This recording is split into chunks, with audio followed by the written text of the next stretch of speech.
Phaethon Bolton, Brunswick High School graduate from Greenwich, Boys and Girls Club alumnus as well, and Bob DeAngelo, Executive Director of Boys and Girls. Good morning, gentlemen. Welcome. Thanks for coming in. Thank you for having us. Tony.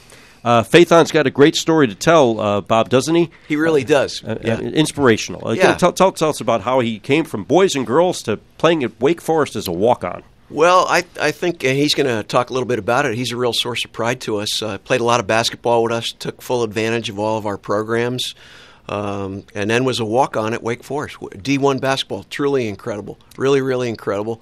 Real proud about that. And then, our mission statement is to inspire all young people basically to be productive and caring citizens. And he's a real productive guy now. He's got a great job. He'll tell you about that. But the caring part of it was just real touching to me. He called me last year and said that he wanted to, club had been really good to him, and he wanted to give back to the club and wanted to know if he could come in and work with kids. And I just thought that was truly, truly great. Mm-hmm.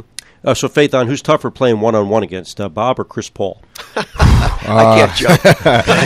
Wow, put me in an awkward position. Bob's probably dirtier, right? Bob's standing next to me, so I'm going to go ahead and say Bob. He knows I can't jump. Tell us about. Let's see. We have a lot to cover here. Sure. Let's start the 3-on-3 corporate challenge that you have going on. Sure. Well, this Thursday, April 12th, we're going to be having the 3-on-3 corporate challenge at the Boys and Girls Club. Some of the best players in the area, a bunch of different corporations are going to be coming and competing, trying to win the tournament championship. But before that, we're going to have a clinic from 3 to 4 at the Boys and Girls Club as well for kids 8 and up. And we're just going to be teaching them the fundamentals, some of the things that they need to play basketball effectively, and then give them a chance to compete against each other as well. So we're real excited about that. All right, great. That's what you're involved with now, right? Yes. You're starting up a basketball academy? Right. Bolt 30, it's a basketball academy, and we focus on clinics, camps, lectures, and, just teaching the game to kids of all ages and demographics, just giving them the tools that they need. I've been exposed to a lot in my basketball career, playing at Wake Forest and even playing in high school. So just trying to give back and teach some of the things that were passed on to me. Okay, what's the significance of the 30? The 30 was the actual number that I got when I made the Wake Forest basketball team. All so right, that was the number given to me. So it's just a little bit of a play on words and a reference to my number. All right, tell us about your journey from Boys and Girls. You were there quite some time, and then eventually how you came to play for Wake Forest. Sure. Well, I moved to Greenwich from Washington, D.C. when I was 7 years old, and both my parents actually worked in New York City. So we needed a place for me and my younger sister to go to after school until somebody was available to pick us up. And my dad found the Boys and Girls Club. He actually came in, introduced himself to Bob. Bob was hospitable as always and just told him that this would be a great place for me and my little sister. So started going there every day after school. It was the first time I was exposed to playing basketball in an organized level, and I went there from the time I was about 7 all the way up to 15.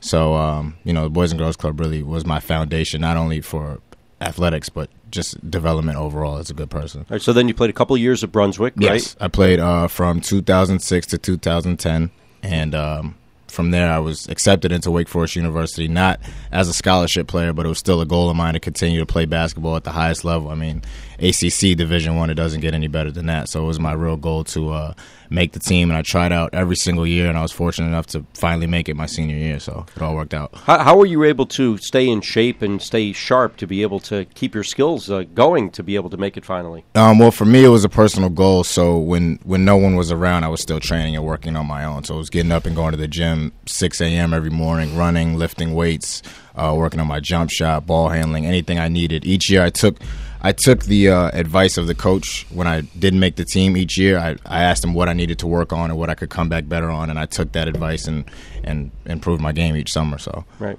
By the way, since this is in television, Phaethon is 5'8", right? Yes, 5'8". Right, okay. That's what they list me at. I might be a little bit shorter. Yeah. So he's not 6'4" or anything like that. So you had that working, against you, so to speak. All right. So then it's like a Rudy story we were saying before. I mean, you get there as a senior, you finally make the team, and then you actually got into a couple games. Right. I got myself into, I believe it was 3 games, and my first game, my father was actually at the game, so it was like a huge moment for me, and I was able to get myself a steal. And I thought about shooting it, but thought it might end up in an air ball, and I said this could really embarrass myself and ruin my legacy, so I'm just going to pass it off.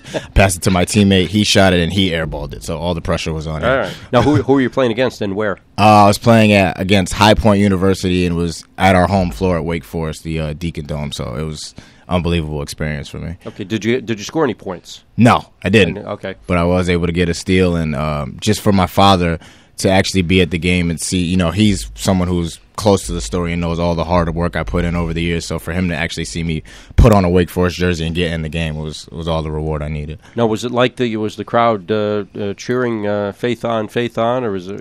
In my mind, they were probably saying Phaethon. I don't know if that's what they were really saying, but the response was good when I got into a game. There was a lot of support. All right, great. Well, so this week you're gonna, you have the camps. You're gonna have the 3-on-3. I mean, but it's a lot of encouragement, right, to the kids that are there now, right, at Boys and Girls. Absolutely. Well, I want to let the kids at the Boys and Girls Club know that basically I was just like you guys, and the Boys and Girls Club is a place that really does provide resources and a place for you to achieve your dreams. So I want the kids to know that I came from this area and made something of myself, and so can you. So we're just giving back and letting them know that they can achieve what I've achieved and possibly go even further, whether it's sports, arts, academics, whatever. So Bob, what do you think? Well, I just think that's really great. I mean, we try to put a lot of great role models in front of young kids, and Phaethon's a perfect role model, as he just said.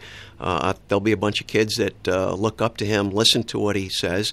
It'll resonate with them, and they can visualize themselves, going to high school and picking a passion on something, being really focused, and then being really good at it. I think it's great, too, that he's thinking about doing something entrepreneurial. He's got an idea, he's got a passion, and he's doing something with it. He's achieving his dreams. I mean, that's what we tell kids, is that you can achieve your dreams, and he's just a great example about it. Really great. All right. Now, when is the challenge, the 3-on-3? When is that? This Thursday, April 12th. Okay. And there's what, 33 teams involved? Is that? Yeah, we're sold out. I mean, great. It's a 3-on-3 tournament. It's just really, really great energy. It's a good fundraiser for the club. Profiles what we do in the building here, but almost as important, it's just really, really great energy. I got to say, we're in our 7th year doing this now, and to be surrounded by so many guys that great basketball players, but they've got a lot of heart and spirit. They really want to be part of what we do at the club to help kids, and you can feel it. It's just a really great boost for all of us that work with kids to want to serve them better. It's a great night, and I'm happy that Phaethon he'll feel that energy. He'll be part of it. He's playing in it. It'll be a great night. All right. So what's your team, Phaethon? I'm not sure who I'm playing with right now, but I know that there's a lot of good competition, a lot of people who are excited around the town and just in Connecticut about actually participating in it. So I'm going to try to make sure I bring my A game, whoever I'm playing with. That's great. Now, it's a double elimination, right? And you have men's teams, women's teams, or is that how it is? It'll be or mixed? There have been some mixed teams. It depends on who shows up. People pay a registration fee, and then they bring a team, and then we go through the brackets. So we have had women play that have been some good ball players. We'll see who shows up on Thursday. That's fantastic. That's Bob DeAngelo, Executive Director, Boys and Girls Club of Greenwich. Thanks for coming in, Bob. Thank you. Phaethon Bolton, thanks for coming in. Congratulations. Continued success. Appreciate it. Thank you so much for having me. WGCH News Center Times, 7:29. Top national and international.